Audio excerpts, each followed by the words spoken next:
জান শোনা রে, আমার জানের পাখি রে, আমার শোনা তো শোনা, আমার পাখি রে, আমার শোনা পাখি রে, তোমার অসুখ ভালো হয় তো জান, ও জান। তো গত ভিডিওতে কিন্তু আপনারা দেখছিলেন যে আমার বাবাটার কত ঠান্ডা লাগতেছিল, আর 102 জ্বর ছিল, একদম ক্লান্ত হয়ে গেছিল বাবাটা। তো দুইজনে আমরা রোজা ছিলাম, তারপরে একদম সকাল সকাল মানে ওর অসুস্থতায় কোনো কিছুই মানে দেরি করি না, আমরা যত সম্ভব তাড়াতাড়ি ডাক্তারের কাছে নেওয়ার চেষ্টা করি। তো সকালবেলা দুইজনে বাসায়ও আমরা ঢুকি নাই, সরাসরি ডাক্তারের ওখানে গেছি। তারপর সরকারিতেও আমরা ওকে দেখাই না, সবসময় প্রাইভেটেই দেখাই। ওর জন্য একটা ফিক্সড করা আছে ডক্টর, মানে শিশু বিশেষজ্ঞ MBBS, অনেক ভালো ডাক্তার। তো তার কাছেই নিয়ে যাওয়া হয়। তো বাবাটার কিন্তু অনেক অনেক শরীর খারাপ ছিল। তারপর ডাক্তার দেখিয়ে আবার আম্মুরা অনেক টেনশন করতেছে যে আয়ান কি হলো, কেমন হলো, যেহেতু একটা মাত্র নাতি ছেলে, সবার মানে বাড়ির একটাই হচ্ছে বাচ্চা, সবার আদরের। আমার বাবাটা অসুস্থ হলে পুরা বাড়িটাই জানি অন্ধকার হয়ে যায়। তো আম্মু অনেকবার জিজ্ঞেস করছিল কেমন হয়েছে, আসো নিয়ে আসো একটু দেখি। তো কালকে ডাক্তার দেখাই আবার আজকে আমার চলে আসতে হলো গ্রামে ওকে নিয়ে। তো দেখতে পাচ্ছেন বাবাটার কথা, এখন একটু ওষুধ কালকে থেকে খাওয়াচ্ছি।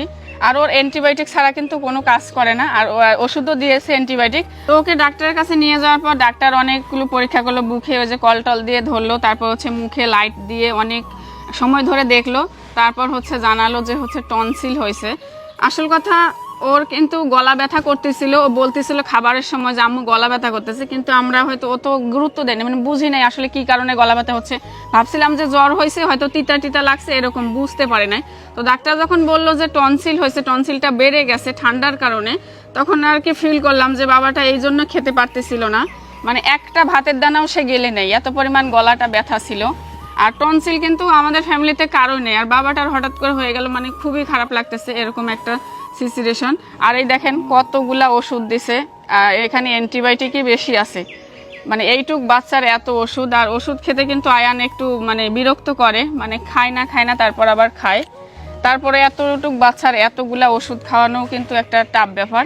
যেহেতু সামনে ঈদ, 2 দিন পরে ঈদ ছিল, আমরা কিন্তু সবাই ভীষণ ভয় পেয়ে গেছিলাম যে বাবাটার কি হলো, মানে আমরা ভালোভাবে ঈদ করতে পারবো কিনা, অনেক টেনশন হতেছিল। আর আজে বাজে খবর তো সবসময় চোখে আসে, তো সেজন্য দেরি না করে তাড়াতাড়ি ডাক্তারের কাছে গেছি যে কি হয়েছে সেটা আগে আগে সেটা জানতে হবে। সামনে যেহেতু ঈদ, আমরা যেন ভালোভাবে ঈদটাও করতে পারি।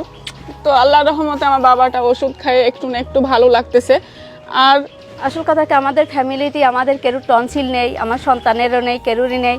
কিন্তু কোথার থেকে যে হলে যে আমাদের জানের টুকরা যে এই টনসিলটা কোথার থেকে, তাও ছোটো মানুষ হিসাবে বুঝতে পারে যে আমার গলা ব্যথা হচ্ছে, তবু বলে যে আম্মু আমার গলা ব্যথা হচ্ছে।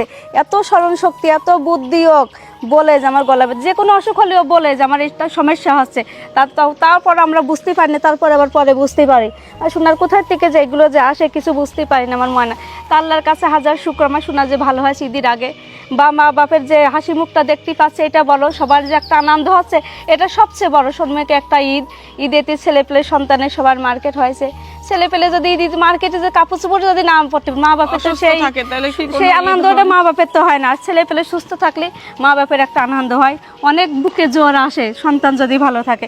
আমার সোনা পাখি যে সুস্থ হয়ে আছে, এইটাই হচ্ছে সবথেকে বড় আনন্দের আনন্দ, আর কিছু নাই আমাদের। একটা সন্তানের কোনো কিছু হলে একটা বাবা মাই জানে যে তার কতটা কষ্ট হয়, কোথায় লাগে, কলিজায় লাগে। তো যারা এই কষ্টটা তারাই বুঝবেন, যারা বাবা মা হয়েছেন তারাই বুঝবেন, যারা বাবা মা হন নাই তারা কিন্তু কখনোই বুঝবেন না। তো সবাই আমার ছেলের জন্য দোয়া করবেন। অনেকে আবার বলেন যে সব কিছুই ভিডিও করা লাগে, আসল কথা ওকে সবাই চেনে, সবাই ওকে ভালোবাসে, সবাই ওর কথা জানতে চায়, সেজন্যই ওর বিষয় আশায় আপনাদের সামনে আমরা তুলে ধরি, এই আর কি। এটা নিয়ে অনেকে অনেক কথা বলেন। তো সবাই দোয়া করবেন, আমার ছেলের জন্য দোয়া করবেন। আর যারা বাবা মা হয়েছেন তারাই একমাত্র ছেলে বা মেয়ে, তাদের সন্তানের কথা মানে কতটা কষ্ট হয় বুঝতে পারবেন, তাছাড়া কেউ বুঝতে পারবেন না। দাদিভাই এসে কিন্তু ঘুমিয়ে গেছে। আজকে প্রায় 4টা দিন ধরে কিন্তু বাবা অসুস্থ ছিল। আসল কথা, গলা ব্যথার কারণে টনসিলে কিন্তু প্রচণ্ড করে গলা ব্যথা হয়। গলা ব্যথা হলে কিন্তু খেতে পারে না। তারপরে বাবাটা কিন্তু অনেক আমাকে জানাই দিয়েছিল আমাদেরকে, আব্বু গলা ব্যথা হচ্ছে, কিন্তু আমরা আসলে কোনো খেয়ালই করিনি, ঠিক আছে। তারপর আল্লাহর রহমত সঠিক টাইমে ডাক্তারের কাছে নিয়ে গেছি। আর এর আগে যে বাবাটা একটু সুস্থ হয়ে গেছে, এটাই আমার কাছে লাখ লাখ শুকরিয়া আল্লাহর কাছে, যারা তুমি আমার ছেলেকে সুস্থ করে দিচ্ছ, এটাকে যাতে বাপ বেটা আমরা একসাথে নামাজ পড়তে পারি। তো এই যে দাদিবার এসে কিন্তু ঘুমাই গেছে। আব্বু ঘুমাই গেছো?